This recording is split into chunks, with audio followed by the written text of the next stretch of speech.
மச்சான் எங்க இருக்க? வீட்ல. பெரிய சண்டே ஆயிடுச்சு, வரியா? என்னாச்சு? இங்க நுங்கம்பாக்கத்துல பெரிய பிரச்சனை ஆயிடுச்சு. எதுக்கு? என்ன பிரச்சனை? என்ன பிசிக்கல் ஃபைட்? என்னது பிசிக்கல் ஃபைட் தான், என்ன ஒருத்தன் அடிச்சிட்டான். யார் அவன்?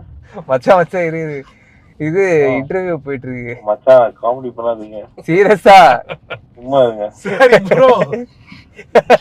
நான் சண்டை போட மாட்டேன். இவன் வந்து எங்கேயாவது சண்டை இழுத்துட்டு அவனே சாரி கேட்டு வந்துடுவான். டேய் சரி மச்சான், இதெல்லாம் நிஜமா லைவா இல்ல சும்மா கூப்பிட்டு கலக்குறீங்களா? டேய் சத்தியமா இதெல்லாம் லைவா எல்லாமே போயிட்டு இருக்கு ப்ரோ. உங்களை பத்தி ஒரு உண்மையை சொல்லிட்டா, நான் வந்து காலேஜ் படிக்கும்போது எங்க காலேஜ் ஆப்போசிட்ல ஒரு டீ கடை இருக்கும். இன்னும் நான் அக்கௌண்ட் செட்டில் பண்ணலாங்க.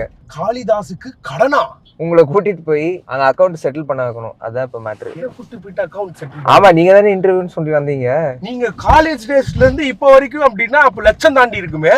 இல்ல ஜஸ்ட் ஒரு 200-300 அந்த மாதிரி தான் இருக்கும். 200-300? ஆமா, 200-300 இலக்காரமா கேட்டாங்க. இவங்களே கேட்பாங்க, ஓ அவனுக்கு 200-300 அப்படின்னு கேட்பாங்க. கரெக்ட். ஆனா அது இல்லாத காலமும் நம்மளுக்கு இருந்திருக்கு. அதை கவர் பண்ணிட்டீங்க. கரெக்ட். ஆமா, ஆனா உண்மையாவே இருந்திருக்கு. சரி, ஆனா நீங்க ஏன் இன்னும் கொடுக்காம இருக்கீங்க? போக முடியல, அதுக்கப்புறம் ரொம்ப நாள் ஆகுதுல்ல. சோ காலேஜ் முடிச்சுட்டு அப்படியே வந்துட்டேன். அப்போ உங்ககிட்ட இல்லாத டைம்லாம் இருந்திருக்கு அப்போ உங்களுக்கும்? இல்ல எனக்கு அந்த மாதிரிலாம் நான் வந்து போய் சொல்ல, எனக்கு இருந்திருக்கு. இந்த மாதிரிலாம் 200-500லாம் எப்பவுமே இருக்கும். அதெல்லாம் எப்பவுமே இருக்கும். இந்த மாதிரி ஃப்ரெண்ட் எனக்கு இல்ல. ஆனா செலவு பண்ண மாட்டேன். இந்த மாதிரி ஃப்ரெண்ட் கையில வச்சுப்பேன். அந்த மாதிரி இருக்காங்க. ஏன்னா அவங்க வந்துட்டு என்னன்னா, அவங்க வந்துட்டு பசங்களுக்கு செலவு பண்ண மாட்டாங்க. பசங்களுக்கு செலவு பண்ண மாட்டாங்களா? அவங்க ஆமா அப்படிதானே. அந்த மாதிரி நிறைய பேர் இருப்பாங்களா? அந்த மாதிரிலாம் இல்லையா? எல்லாம் மத்தவங்க வந்து எனக்கு செலவு பண்ண வைக்கணும், அந்த மாதிரி தான், அந்த மைண்ட் செட்ல தான் இருப்பேன்.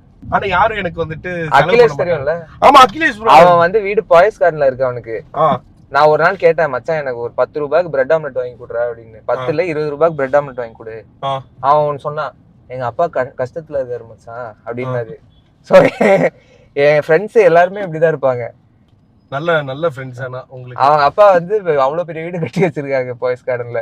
மிகப்பெரிய பணக்காரரு அவங்க. ஒரு 20 ரூபாய் பிரெட் ஆம்லெட் எனக்கு வாங்கி கொடுக்கல. அகிலேஷ் கூப்பிடுறான். ஓகே மச்சான் எங்க இருக்க? வீட்ல. பெரிய சண்டே ஆயிடுச்சு, வரியா? என்னாச்சு? இங்க நுங்கம்பாக்கத்துல பெரிய பிரச்சனை ஆயிடுச்சு. எதுக்கு? என்ன பிரச்சனை? என்ன பிசிக்கல் ஃபைட்? என்னது பிசிக்கல் ஃபைட் தான், என்ன ஒருத்தன் அடிச்சிட்டான்.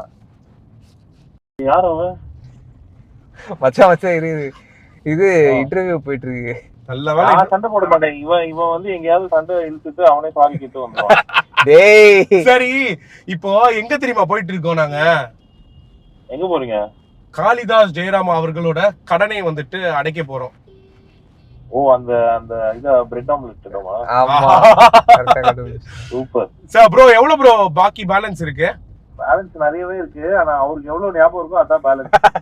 ஒரு 200-300 அந்த மாதிரி தான் இருக்கும். 200-300 ரூபாய் தான் இருக்கும் அப்படின்றாங்க.